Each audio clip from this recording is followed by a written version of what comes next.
Salut mes petits crasseux, comment ça va? Écoutez-moi, ça va plus que bien. Écoutez, là aujourd'hui, on va parler d'un sujet épineux. On va parler yaoi, en clair du boys love. Donc en gros, si vous n'aimez pas le boys love, c'est simple, ne regardez pas la vidéo. Juste ne regardez pas la vidéo. Et ceux qui aiment, eh ben vous êtes les bienvenus dans cet univers ambigu, tout ça. Bon, pour ceux qui ne savent pas ce que c'est que du boys love, en gros, c'est deux hommes ensemble. Donc là, maintenant, vous fermez juste la vidéo en haut, là, ou là, je sais plus. Mais vous l'arrêtez là, si jamais ça vous intéresse pas. Mais pour les autres, c'est parti. Alors, en gros, le yaoi, en vrai, c'est un certain type de littérature, de lecture, de BD ou de manga. En général, le terme yaoi est rattaché au manga pour expliquer donc des histoires romantiques ou pas sur des relations entre hommes. Tu vois. Voilà, c'est clair. La majorité du temps, c'est un peu comme le shoujo, donc histoire romantique, mais donc hétéro, visant le public féminin, mais sans les gros clichés du genre la fille en détresse, qui sait à peine lire et écrire, enfin bref, bête jusqu'à la moelle, et qui va aller se serrer le mec riche, beau, intelligent, charismatique et tout ce que tu veux. Bref, ce gros cliché là, on le prend et on le jette au vide ordure. Si vous voulez que je parle du shoujo et pourquoi je n'en lis plus maintenant, faudra me le dire en commentaire, comme ça je vous répondrai, je vous ferai une vidéo. Dans le yaoi, il y a deux types de personnages, le seme et le yuke. Le seme, c'est celui qui est viril, grand, costaud, sexy, ténébreux, obscur, tu vois, genre salade tomate oignon. Et le yuke, c'est celui qui ressemble trait pour trait à une nana, mais qui n'est pas une nana. C'est une nana à 98%, attitude, tenue vestimentaire, enfin peut-être pas tenue vestimentaire, mais corporellement, tu vois le truc, tu te dis, ça c'est une fille, mais sans poitrine et avec un service 3 pièces, tu vois. Après, il existe différents niveaux côté yaoi, ok? Donc il y a le shonen ai, qui est donc du boys love, donc une relation entre mecs, mais sous-entendu, elle n'est pas assumée. Donc il y a une histoire globale. La relation est sous-entendue, mais en gros, ceux qui veulent absolument voir la relation sous-entendue la verront, et ceux qui ne veulent pas voir ce genre de choses ne le verront pas, tout simplement. Voilà. Et là, on passe ensuite au yaoi, relation officielle mais soft, où il ne se passe pas des masses de trucs, donc les gens peuvent garder parfois les vêtements, tout ça, ce qui se passe sur le matelas n'est pas forcément développé. Et après, il y a le slash, donc là c'est yaoi pour mature, donc genre là tu as la relation et ce qui se passe sur le matelas détaillé, quoi, comme ça, là, tu vois, voilà. On va pas se mentir, le yaoi est très apprécié par la gente féminine en général, parce que bon, voilà, il y a de la frustration à évacuer, et en général dans les shoujo, hein, les mangas pour filles là, c'est tout mignon, c'est tout choupi, ça se regarde dans les yeux, ça se fait un bisou dans le dernier tome, fin du dossier. Je veux dire, c'est bon les gens, faut vendre du rêve là, faut vendre du rêve. Et en général le shoujo, bah ça vend du rêve, parce que en général la relation, elle est horrible, il y a des problèmes, il y a du suspense, de l'action, voilà, tout ça là. Tu vois toutes les conneries que les gens, après lesquelles les gens courent en regardant les 50 nuances de trucs là.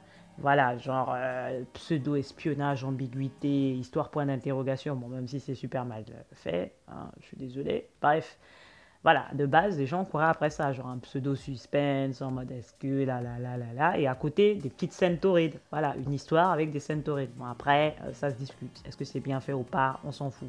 Voilà le but du truc. Et en général, je généralise hein, parce qu'il y a des ratés partout, en général, il est souvent plus facile de trouver des yaoi scénarisés à peu près correctement avec un personnage principal qui sert un peu plus à quelque chose. Le yuke, donc la nana, qui sert aussi à quelque chose, et le semi masculin sert aussi à quelque chose. Chacun a son utilité. C'est pas genre l'un va forcément aller sauver l'autre. Parfois même c'est le yuke qui va devoir raisonner de s'aimer en lui disant non t'as tort, peut-être que ta. Et là t'es en mode c'est bien, petite variation. Pour dire par exemple, eh ben, il existe du yaoi, donc catégorie boys love, avec de la fantasy par exemple. Heroic fantasy, genre les mecs, les chevaliers, les machins, trucs. Je veux dire, En général, dans ce genre d'univers-là, la fille, c'est la princesse qu'il faut aller sauver d'un dragon qui a souffert de je sais pas quoi. Alors que là, tout ça, c'est effacé. Parce que de toute façon, les deux, c'est des hommes. Donc, ils vont devoir se battre pour leur propre survie, tu vois. Donc, du coup, t'as plus de possibilités. Et puis, comme j'ai dit, hein, quand tu prends le UK, 98% du truc, c'est une femme. Dans ta tête, c'est une femme. Pour toi, c'est une femme. Donc, les 2% qui restent là, qui concernent essentiellement l'anatomie humaine, tu peux les zapper mentalement, tu vois. Dans ta tête, tu te dis, bon, whatever, pour moi, de toute façon, c'est une nana. Tu t'identifies au perso, fin du dossier. Voilà pourquoi les filles adorent ça. Et puis surtout, parce qu'en général, le personnage masculin viril, le sémé, quand tu vois l'aspect global du truc, tu te dis, well, we're gonna speak together, parce que voilà, l'aspect est vraiment travaillé pour donner faim, tout simplement, on va pas se mentir. Le sémé est très rarement moche, hein, voilà. Fais pas ta meuf, il y a des clichés aussi dans l'yaoi, hein, donc arrête. Arrête. Mais bon, on va pas aller dans l'excès, c'est vrai que parfois il y a quelques petits clichés aussi de ce côté-là, du genre le sémé, c'est forcément le mec viril, macho, qui voilà, s'impose et demande pas trop l'avis du UK par exemple, en mode ouais, je m'impose, c'est moi le boss, voilà, il y a quoi, toi lèche le sol et tais-toi, tu vois. Voilà, au début il y aura peut-être maltraitance, genre un va maltraiter l'autre et malgré tout l'autre va peut-être tomber amoureux, enfin bref, c'est un peu, voilà, il y a des petits clichés comme ça un peu ambigus. Faut pas chercher, les Japonais, ils sont très forts dans ces trucs-là. Mais bon, bref. Mais c'est souvent facile, en tout cas, de trouver des intrigues un peu plus intéressantes. Et le UK est souvent comparé à la petite créature qui n'a aucune expérience. T'as l'impression de consommer des plats chauffés, préchauffés, réchauffés, réchauffés, tellement les histoires se ressemblent. Et puis, il arrive qu'ils traitent de sujets légers, comme ils peuvent traiter aussi de sujets vachement sérieux et tristes, tu vois. Donc du coup, voilà, faut faire ton choix. Mais malgré tout, tu vois, du coup, ça met du piment sur la romance. Donc, du coup, tu t'agrippes au personnage, tu vis leur histoire, tu es là avec eux, tu es dans l'émotion. Du coup, je n'hésiterai pas donc, du coup, à regarder vos commentaires si vous avez un personnage d'un yaoi que vous préférez. Et après, du coup, le yaoi, ça existe aussi dans d'autres catégories. Donc là, c'est du boys love. Quand tu reviens en Europe, c'est du boys love.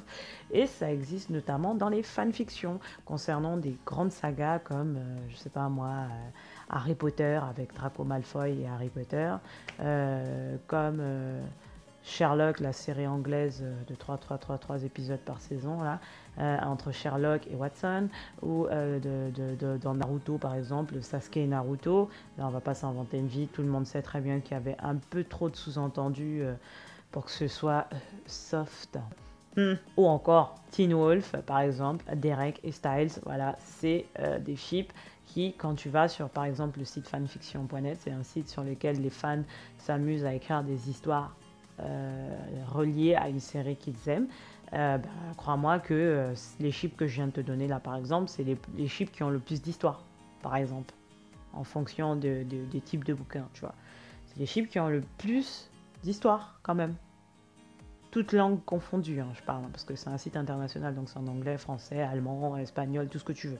Tu peux trouver ces chips-là en toutes les langues. J'ai un peu l'impression que tu viens de ruiner l'enfance de pas mal de personnes juste avec cette liste, mais bon, ce n'est que mon avis, encore une fois. On va pas aller dans une théorie pour vous expliquer pourquoi est-ce que l'on pense que ces chips existent vraiment. Chips, c'est relations et couple. Hein. Ces chips existent vraiment. Si vous voulez plus de détails, il faudra lui demander de faire une vidéo là-dessus. Alors, après les fanfictions, bien sûr, il existe des romans spécialisés dans le boys love. Bon, après, ils sont un peu sous-marins, ils essayent d'être connus quand même, mais je trouve que c'est un domaine un peu masqué, ouais, pour éviter justement des attaques groupées de personnes. Les auteurs sont souvent sous pseudonyme. Ouais, déjà, faut être capable d'assumer le fait de lire du yaoi, hein, parce que bon, tout le monde ne réagit pas forcément très bien à ce genre de choses, donc voilà, faut accepter que tout le monde n'aime pas forcément ça, madame. J'ai 2 auteurs que j'aime bien, donc s'il vous plaît, si c'est pour être friendly, n'hésitez pas à leur envoyer des petits messages ou tout simplement à aller regarder ce qu'ils écrivent ou ce qu'ils font. Je suis sûre qu'ils apprécieront. Donc, premier auteur, donc du coup, c'est Rohan Lockhart. Donc, j'ai eu la chance de la rencontrer et d'avoir quelques petites dédicaces là-dessus.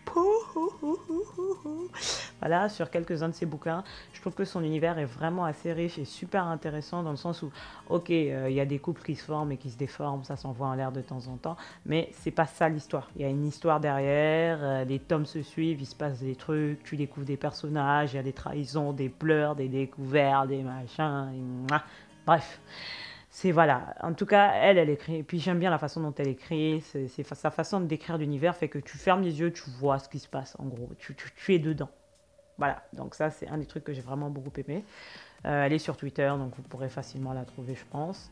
Et puis je la suis sur Twitter, donc au pire, si vous voulez regarder, vous n'avez qu'à aller voir, c'est quoi. Après, il y a H.V. Gabriel que j'aime bien aussi. Elle est éditée chez Milady.